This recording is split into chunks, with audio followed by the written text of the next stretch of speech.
আমার আল্লাহর কাছে তো সব গুনার মাফ আছে।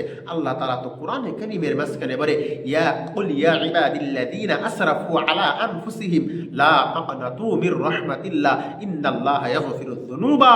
এ দুনিয়ার মানুষ, তুমি গুনাহ করে ফেলেছো, গুনাহ করে করে তোমার নফসের উপরে তুমি জুলুম করে ফেলেছো, তুমি বরবাদ হয়ে গিয়েছো।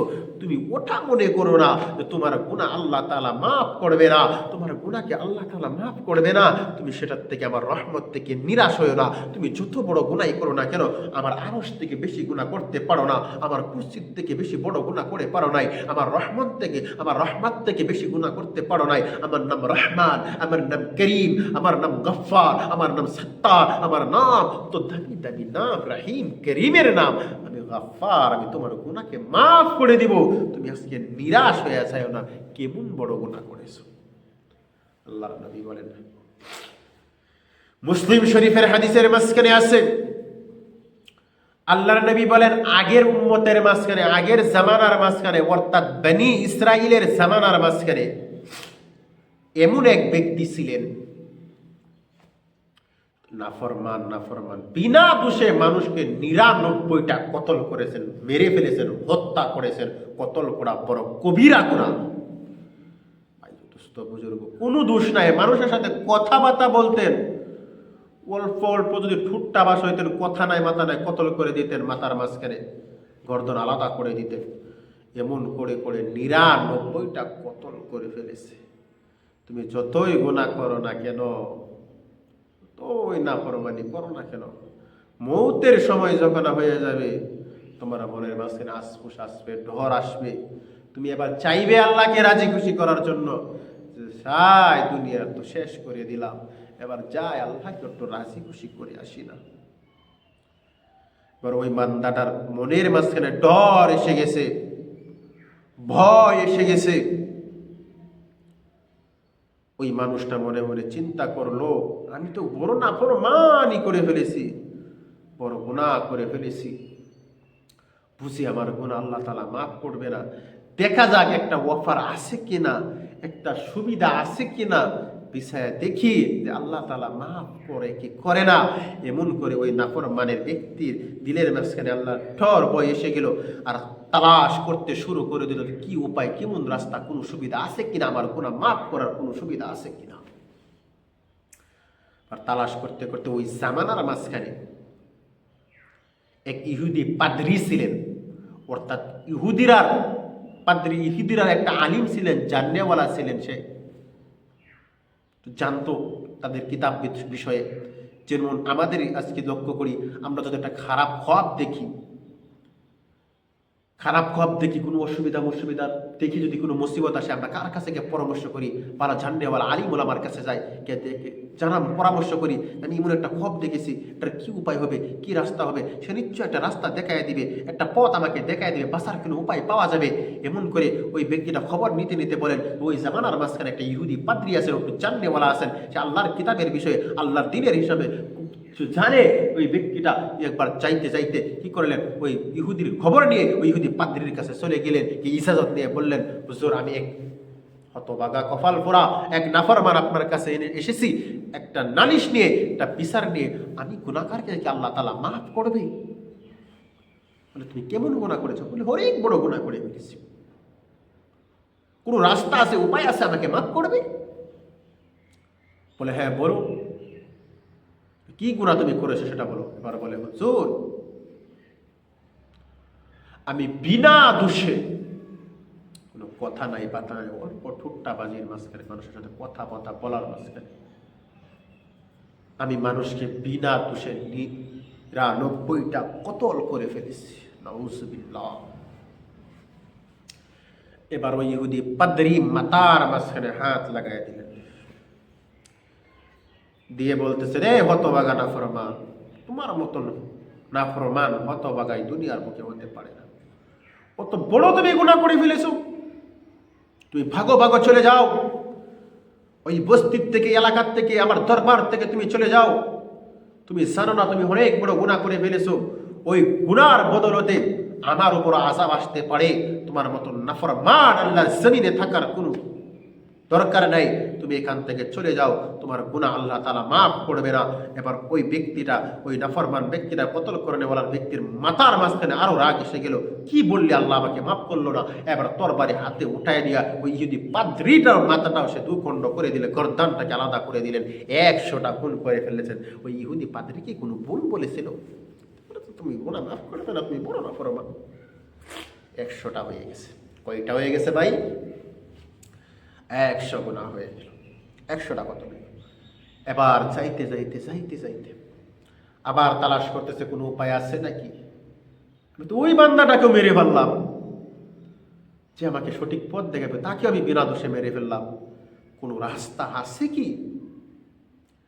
তালাশ করতে করতে খবর লইলেন যে এক আলিমে দিন আছে। আল্লাহু আকবার বলেন। ইহুদি পাদ্রী নয়, এক আলিমে দিন আছেন, জান্নেওয়ালা আছেন, তার কাছে যাও, সে তোমাকে একটা রাস্তা দেখায় দিবে। এবার যাইতে যাইতে তার দরবারে হাজির হইলেন, সালাম কালাম দিলেন, দিয়া বলতেছেন, হুজুর আমি বড় নাফরমান, বড় কপাল পোড়া, আমি 99টা কতল করেছি, অবশেষে এক পাদ্রীর কাছে, এক জান্নেওয়ালার কাছে গেলাম, গিয়ে আমার গুনার কথা বললাম, আল্লাহ তাআলা আমার গুনাহ মাফ করবে কি মাফ করবে না?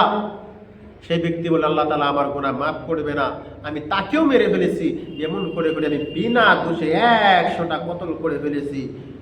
ও হুজুর, ও আল্লাহর ওলি, আমার গুনাহ কি আল্লাহ তাআলা মাফ করবে? কোনো রাস্তা আছে?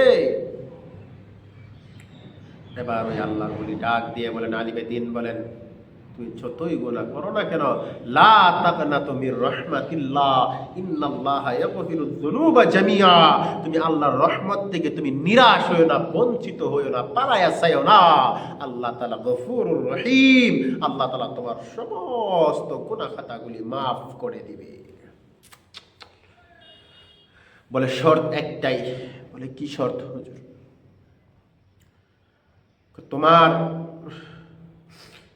ওই এলাকা ছেড়ে, তোমার বস্তি ছেড়ে, যেই বস্তির মাঝখানে তুমি নাফরমানি করেছো, যে বস্তির মাঝখানে তুমি গুনাহ করেছো, কতল করেছো, ওই বস্তি ছেড়ে তোমার অন্য বস্তির মাঝখানে হিজরত করতে হবে, চলে যাইতে হবে।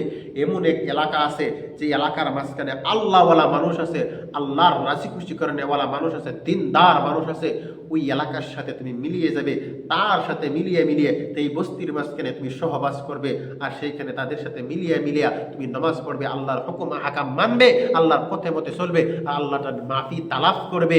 ওই মানুষের সাথে মিলে মিলে যদি তুমি এমন কাজ করতে পারো, তাদের উসিল্লা করে আল্লাহর কাছে যদি তুমি মাফ চাইতে পারো, এমন করে যদি মাফি তলব করতে থাকো, আল্লাহ তাআলা তোমাকে মাফ করে দিবে।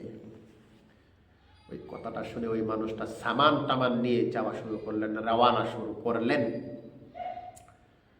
চাইতে চাইতে চাইতে চাইতে যখন অর্ধেক রাস্তার মাঝখানে গেলেন, আল্লাহ তাআলা ফেরেশতাকে হুকুম করলে, আজরাইল যা যা, তার মৌতের সময় হয়ে গেছে। ফাইজা জাআ আজালুহুম লা ইস্তাখিরুনা সাআতাও ওয়া লা ইস্তাকদিমুন।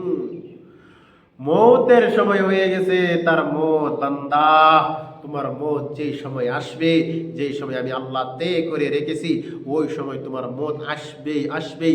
ওই সময় থেকে তুমি 1 ইঞ্চি আগাইতেও পারবে না, পিছাইতেও পারবে না। গোরামের লাগামের মাঝখানে তুমি দৌড়ে আসো, এখান থেকে নামতে পারবে না। 1 ইঞ্চি আগ বাড়তে পারবে না, তোমার মত আসবে আসবে, তোমাকে নিয়ে যাবে। এবার আল্লাহ তাআলা ফেরেশতাকে হুকুম করলেন, ফেরেশতা আজরাইল এসে তার জান কবজ করে দিলেন। আর ওই বান্দাটা এই জমিনের মাঝখানে পড়ে রইলেন। এবার জাহান্নাম থেকে কিছু ফেরেশতা এসে গেলেন, জান্নাত থেকে কিছু ফেরেশতা এসে গেলেন। এসে এসে বলতেছেন, জাহান্নামের ফেরেশতা তাকে জাহান্নামের মাঝখানে নিয়ে টানিয়ে টানিয়ে নিয়ে যাইতেছেন, যে সে জাহান্নামী, সে জাহান্নামী, সে নাফরমান। দুনিয়ার মাঝখানে বেঁচে থাকতে সে খালি নাফরমানি করতো, তাকে জাহান্নামের মাঝখানে নিয়ে যেতে হবে। এবার জান্নাতের ফেরেশতা বলতেছে, না না না না, সে জান্নাতি জাহান্নামী নয়, সে জান্নাতি। সে কেমন করে জান্নাতি? আল্লাহ তাআলা তাকে মাফ করে দিয়েছেন, সে জান্নাতের দিকে যাইতেছে, তাকে তুমি জান্নাতের মাঝখানে নিয়ে যেতে হবে। এমন করে তক্কাতকি ইখতিলাফ লেগে গেলেন, ঝগড়া লেগে গেলেন। একজনে বলতেছে, এক দলে বলতেছে জাহান্নামী, আরেক দলে বলতেছে জান্নাতি, জাহান্নামী জান্নাতি, জাহান্নামী জান্নাতি। এমন করে করে যখন ইখতিলাফ লেগে গেছেন, আল্লাহর হুকুমে আরেকটা ফেরেশতা এসে গেলেন, আসিয়া বলতেছেন, তোমরা কি নিয়ে পেরাপারি করতেছো? একজনের বলতেছো জাহান্নামী, একজনের বলতেছো জান্নাতি, কি ব্যাপার, কেন পারাপারি করতেছো? এবার ঘটনাটা খুলে বললেন। এবার বলতেছেন, আচ্ছা এই ব্যাপার, আমি একটা ফয়সালা তোমাদের মাঝখানে করে দিব, ওই ফয়সালা যার পক্ষে যাবে সেই বান্দাটা সেই দিকে সে জাহান্নামের, যদি যেই পক্ষে সেই ফয়সালাটা হবে ওই বান্দাটা সেই দিকের ওয়ারিসি, সে সেই দিকে চলে যাইবে। ইখতিলাফ কাজ্জা ঝগড়া করার কোনো দরকার নাই, বলেন আপনি একটা ফয়সালা করে দেন। এবার বলেন ওই মানুষটা কোথায় যাইতেছিল? তার দেশ ছেড়ে অন্য এক দেশে হিজরত করার জন্য যাইতেছিল, আল্লাহকে পাওয়ার জন্য, গুনাহ মাফের জন্য। তার দিলের মাঝখানে ডর ভয় হয়ে গেছে। মান খাফা, আল্লাহর ডর ভয় হয়ে গেছে। মান বাকা মিন খাশিয়াতিল্লাহ হারামাহুল্লাহুন নার। আল্লাহর নবী তো বলেন, কোন মানুষ যদি আল্লাহর ডরে ভয়ে, জাহান্নামের ডরে ভয়ে চোখের থেকে এক ফোঁটা পানি ফেলতে পারে, আল্লাহ তাআলা তার জাহান্নামের, তার জন্য জাহান্নামের আগুনকে হারাম করিয়া দেবেন। সুবহানাল্লাহ। জাহান্নামের দিকে যেন সেই দিকে যাইতেছিলেন। আচ্ছা, তার বাড়ির থেকে নিয়ে সে কতটুকু এসেছে ওইটুকু রাস্তা মাফো, আর ওইখান থেকে নিয়ে সে কতটুকু সেই দিকে যাইবে, কতটুকু যাইবে সেইখানে রাস্তা তুমি মাফো। অর্থাৎ মাফার পরে তুমি পিছায়া দেখবে, মাপার পরে তুমি আন্দাজা লাগায়া দেখবে, যদি এই দিক দিকে যদি কম রাস্তা বাকি থাকে, যাওয়ার দিকে যেই দিকে যাইতেছে আল্লাহকে পাওয়ার জন্য, সেই দিক দিয়ে যদি সে কম রাস্তা বাকি থাকে আর বেশিটা আয়া বসছে, তো সে জান্নাতি। আর যদি সে বাড়ির থেকে আইতেছে, সেইখান থেকে সে কম আইছে কিন্তু বেশিটা রাস্তা সে বাহির হইছে সেটা পাওয়ার জন্য, তো সে জাহান্নামী, তাকে জাহান্নামের মাঝখানে নিয়ে যাবে। এমন ফয়সালা যখন করে দিলেন, এবার ফেরেশতা রাস্তা মাপা শুরু করলেন। ওইগুলো এই দিক দিয়ে সে যে বাড়ির থেকে আসছে, সেই জাহান্নামী ফেরেশতাগুলো, নিগরানি ফেরেশতাগুলো সেই রাস্তাটা মাপলেন। আর ওই দিকে জান্নাতে যাকে নিয়ে যাবে, ওই জান্নাতের নিগরানি ওয়ালি ফেরেশতাগুলো ওইটুকু রাস্তা মাপলেন। মাপে দেখেন সে রাস্তা বেশিটা এসে গেছে আর কমিটা বাকি রয়েছে। এবার ফয়সালা হয়ে গেছে, সে জান্নাতি, কারণ সে আল্লাহর দিকে যাইতেছে, আল্লাহ জান্নাতের দিকে যাইতেছে, আল্লাহর ডরে বই আল্লাহর দিকে যাইতেছে, ওই জন্য সে জান্নাতি হয়ে গেছে। ফয়সালা হয়ে গেছে, তাকে জান্নাতের মাঝখানে নিয়ে যাও, জান্নাতের মাঝখানে। ও বাজার, আল্লাহ গফুর রহিম। আল্লাহ আপনাকে আমাকে মাফ করে দিবে। কোন রব্বে কারীমকে তুমি ভুলে রয়েছো, কোন নবীর আহকামকে তুমি মানতেছো না, কাকে তুমি ধোঁকা দিতেছো, কোন দুনিয়ার ঝামেলার মাঝখানে পড়ে তুমি, কিন্তু তোমার জিন্দেগি শেষ হয়ে যাইবে।